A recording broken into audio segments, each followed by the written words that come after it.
మీరు ఎప్పుడైనా ప్రతిభ, విజయం, ప్రజాదరణ అన్నీ కలిగి ఉన్నట్లు కనిపించినా కానీ చెడ్డ నిర్ణయాల వల్ల అన్నింటినీ కోల్పోయిన వ్యక్తిని చూశారా?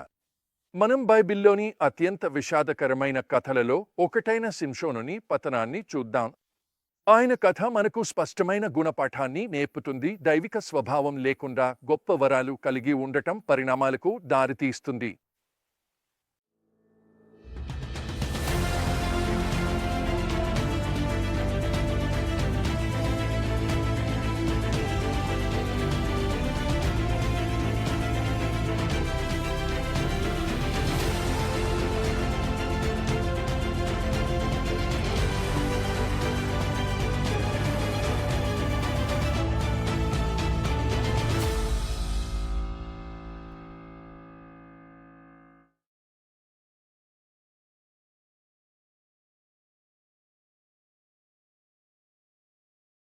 ఈరోజు మన ప్రధాన సందేశం ఇదే. దేవుడు ఇచ్చిన వరాలు మనం అభివృద్ధి చేసుకున్న దేవుని స్వభావం ఉన్నదో అంతవరకే మనలను తీసుకెళ్తాయి.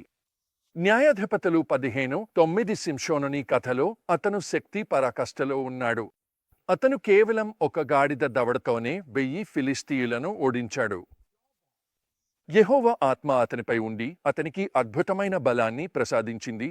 అతను దాహంతో దేవునిని మొరపెట్టుకున్నప్పుడు ప్రభూ నీరు అందిస్తాడు. 20 ఏళ్లు శింషోను ఇశ్రాయేల్కు నాయకత్వం వహించాడు. ఓడించలేనివాడిగా కనిపించాడు. కానీ ఈ బలమైన రూపం వెనుక శింషోను స్వభావంలో బీటలు కనిపిస్తాయి.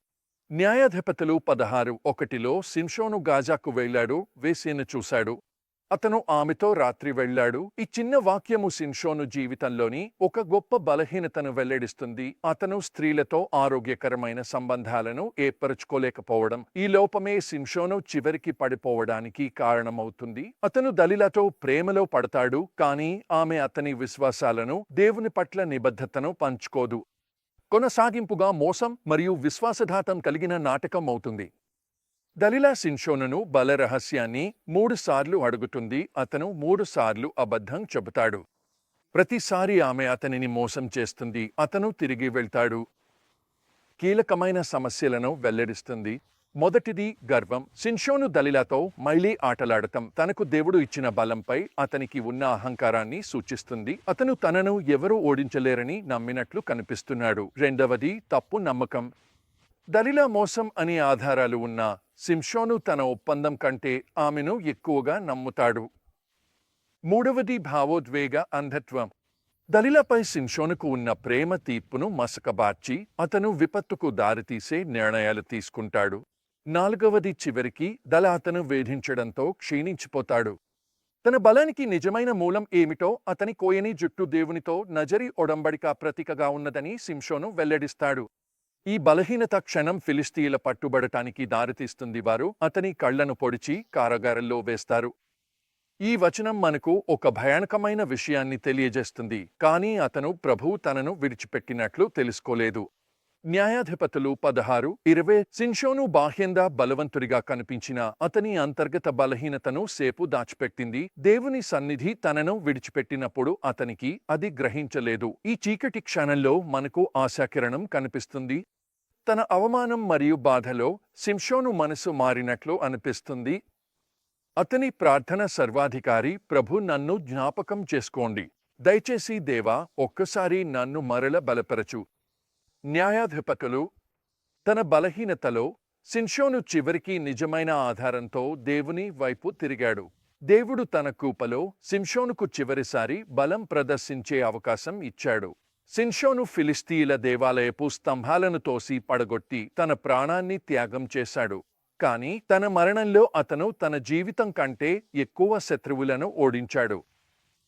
శింషోను విషాదకరమైన కథ నుండి మనం ఏ పాఠాలను నేర్చుకోవచ్చు? మొదట, గుణగణాలు దేవునిచే ఇచ్చిన బహుమతుల కంటే ముఖ్యమైనవి. శింషోనుకు అసాధారణమైన దేవునిచే ప్రసాదించబడిన బలం ఉంది, కానీ అతని గుణదోషాల కారణంగా అతను పతనమయ్యాడు. మన ప్రతిభలు, సామర్థ్యాలతో పాటు భక్తి గుణాలను అభివృద్ధి చేయడాన్ని ప్రాధాన్యతగా పెట్టుకోవాలి. నీ బ్లైండ్ స్పాట్స్ పట్ల జాగ్రత్త. శింషోనుకు స్త్రీల పట్ల ఉన్న బలహీనత జీవితమంతా స్పష్టంగా కనిపించింది. అయినప్పటికీ అతను దానిని ఎదుర్కోలేదు. మీ జీవితంలో మీరు నిజాయితీగా ఎదుర్కొనాల్సిన బలహీనతలు ఏవి? దేవుని సన్నిధిని తేలికగా తీసుకోవద్దు. శింషోను తన నిర్ణయాలు ఎలా ఉన్నా దేవుని బలం ఎప్పుడూ తనతోనే ఉంటుందని అనుకున్నాడు. మనం దేవునితో మన సంబంధాన్ని రోజువారీగా పెంపొందించుకోవాలి. అవసరమైనప్పుడు మాత్రమే కాదు. భావోద్వేగాలు శక్తివంతమైనవే అయినా అవి ప్రమాదకరమయ్యే అవకాశం ఉంది. దెలీలాపై శింషోనుకు ఉన్న భావోద్వేగాలు ఘోర నిర్ణయాలు తీసుకునేలా చేశాయి.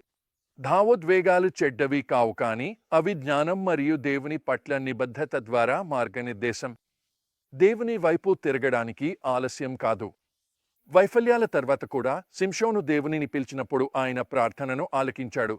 మనం ఎంతగా కింద పడిపోయినా నిజమైన పశ్చాత్తాపంతో దేవుని వైపు తిరిగినప్పుడు ఆయన స్పందించడానికి సిద్ధంగా ఉంటాడు. నా మంత్రిత్వ సేవలో దేవుడు నా హృదయానికి మాట్లాడాడు. నా సేవ నా స్వభావాన్ని మించిపోయిందని, కానీ ఆయనకు నా స్వభావమే ముఖ్యమని. అప్పుడు నేను ఆయనను విన్నాను. నన్నెవరూ నిజంగా గుర్తించని స్థలంలో నన్ను ఉంచమని. నేను ఆయనను నిజంగా తెలుసుకునేందుకు సమయం కావాలని కోరుకున్నాను. అది నా జీవితంలో తీసుకున్న గొప్ప నిర్ణయాల్లో ఒకటి. ఆ కాలంలోని ఆయన నా జీవితంలోని తెలియని లోపాలను నాకు వెల్లడించారు. నా నైపుణ్యాల అభివృద్ధికి మించి నా స్వభావ వికాసాన్ని ప్రాధాన్యత ఆయన నన్ను నడిపించారు.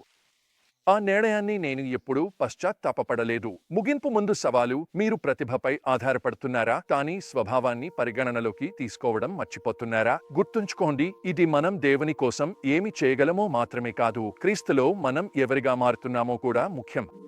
మీ ప్రతిభను అభివృద్ధి, మీ స్వభావాన్ని అభివృద్ధి చేయడానికి మీరు ఈరోజు నిశ్చయించుకుంటారా? గర్వాన్ని దూరంగా ఉంచి దేవునిపై నిజమైన ఆధారాన్ని పెంపొందించుకుంటారా? మనం ఇలా చేసినప్పుడు దేవుడు మనను శక్తివంతంగా మరియు స్థిరంగా ఉపయోగించేందుకు మార్గం తెరవబడుతుంది. సంసోనుకు జరిగిన విషాదకరమైన పరిస్థితే మనకు రాకుండా కాపాడుతుంది. గుర్తుంచుకోండి, దేవుడు మీకు ఇచ్చిన బహుమతులు అద్భుతమైనవే, కానీ అవి ఒంటరిగా సరిపోవు. మీలో క్రీస్తు స్వభావం రూపుదిద్దుకున్నప్పుడే అది మిమ్మల్ని నిలబెడుతుంది మరియు మీ జీవితాన్ని ఆయన కృప, శక్తికి నిజమైన సాక్ష్యంగా మారుస్తుంది.